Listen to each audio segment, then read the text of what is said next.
How's it going, everybody? My name is Fox McCloud, and here we are with basically the third and final part to my second and final interesting video, the top 18 food and beverage SCPs.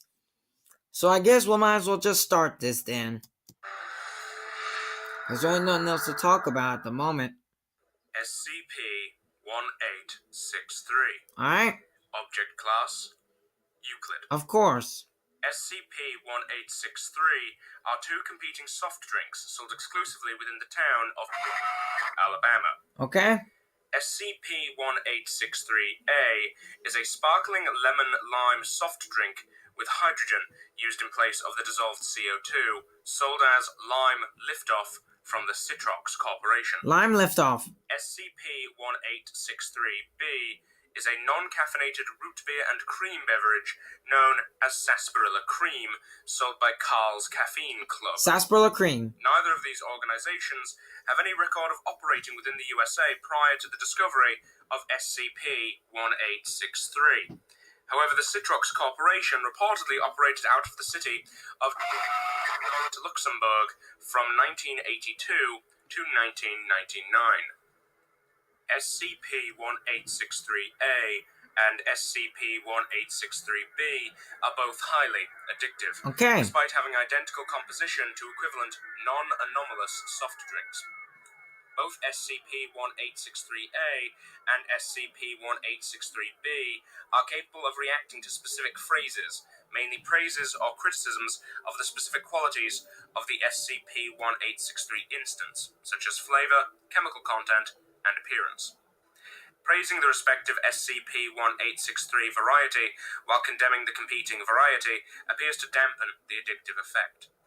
However, criticizing SCP-1863-A or SCP-1863-B while in the presence of the respective instance can lead to various chemical reactions, such as pH fluctuations, combustion, or solidification when introduced to the human digestive tract. Oh.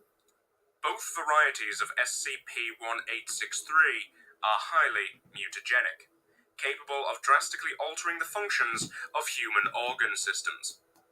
SCP-1863-A mutates the diaphragm, causing it to act like a flotation bladder.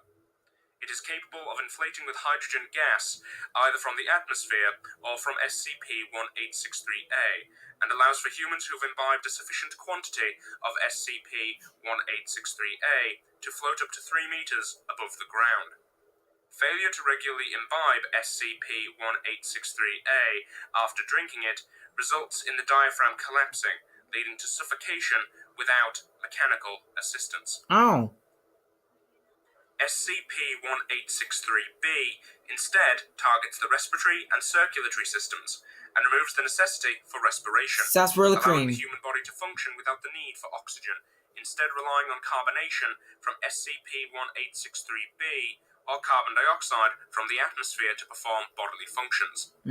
Subjects who have drunk a sufficient quantity of SCP-1863-B are capable of indefinitely staying in environments where a human being cannot survive without a breathing apparatus, such as underwater, in gas chambers, or at high altitudes without any detrimental effects. And space. Failure to regularly drink SCP-1863-B after drinking it for the first time results in the inability for oxygen to be used in the body, and as the body cannot intake carbon dioxide without assistance from SCP-1863-B, death inevitably results within 24 hours of last consumption of SCP-1863-B.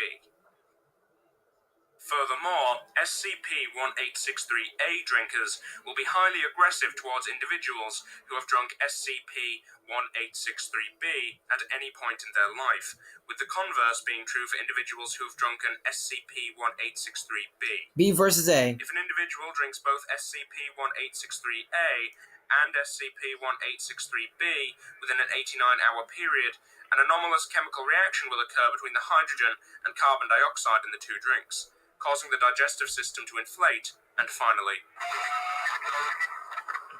What did they say? Swell up and explode or what? I don't know. Number 2. Let's see what this one is. SCP-458.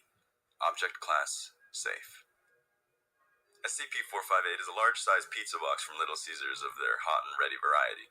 It's made of simple cardboard, measures 25 inches, and weighs about 20 to 20.49 grams, depending on toppings. As a result of the unusual nature of SCP-458, measurement of weight is inconsistent. What makes SCP-458 an oddity is that, while appearing to be an ordinary pizza box, when it comes into contact with human hands, it instantly replicates within the holder's subconsciously preferred choice of pizza, down to favorite sauce, cheese, crust, and topping.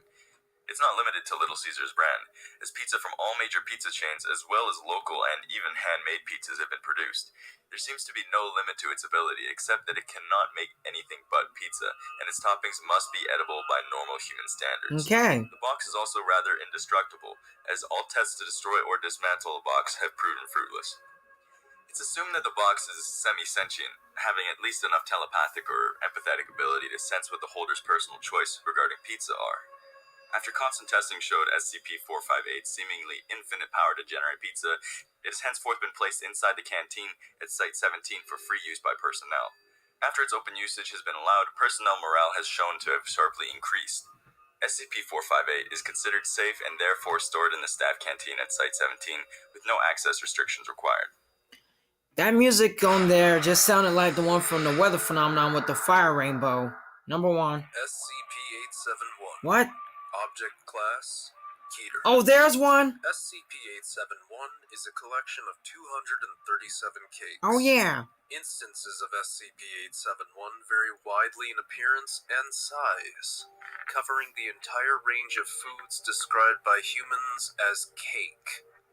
The smallest observed instance of SCP-871 was a miniature cupcake of a mass of 15 grams. The largest yet observed was a 22-kilogram bomb-kachin measuring 2 meters in length.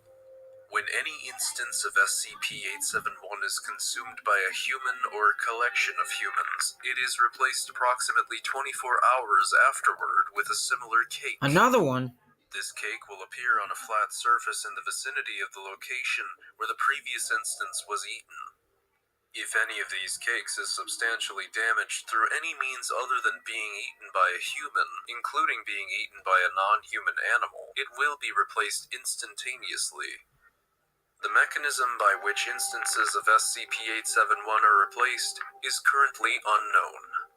SCP-871's danger originates in the consequences of an instance not being eaten. Any instance of SCP-871 which is not consumed will cause a new cake to be created in its vicinity after 24 hours. While this is similar to its normal replacement behavior, the original instance will continue to exhibit the same properties, replicating if damaged and continuing to replace itself every 24 hours. Wow. This behavior has been observed in all cases where more than 10% of the mass of an instance remained unconsumed. As there is no known mechanism for halting SCP-871's replication, any uncontained instances could replicate exponentially, quickly becoming unmanageable. No maintainable plans for the containment of more than 20,000 instances of SCP-871 have yet been devised. It's estimated that an uncontrolled outbreak originating with a single instance would render the Earth uninhabitable within 80 days. Each reoccurrence of SCP-871 is maintained within a separate, locked concrete cell on a metal platter permanently affixed to the surface of an immovable table. Okay. Each cell housing reoccurrence of SCP-871 is to be monitored on a 24-hour basis via controlled circuit camera with individual feeds checked every 15 minutes. Upon creating an instance of SCP-871, 3 Class D personnel are to be escorted by armed guards to its cell, where they are to be sealed in with the instance and induced to consume it. Alright. No more than 1 hour may be spent performing this task. In cases where additional motivation is needed, the termination of one of the Class Ds assigned to an instance of SCP-871 is authorized. Oh. Upon completion of the consumption of an instance, no participants may exit its cell until both they and the room have been thoroughly searched to confirm that no portions remain. The platter, table, and room are cleaned in the preparation of the next instance. Now that was what I call an interesting video. Well, guys, that was it. That was the third and final part to my second and final interesting video, the top 18 food and beverage SCPs.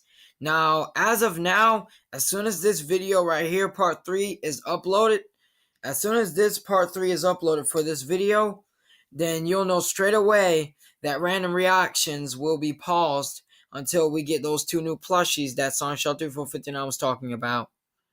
So yeah, Sonic Shelter 459, as I said before, he will be checking comments for his other videos, but he just won't be uploading any newer ones.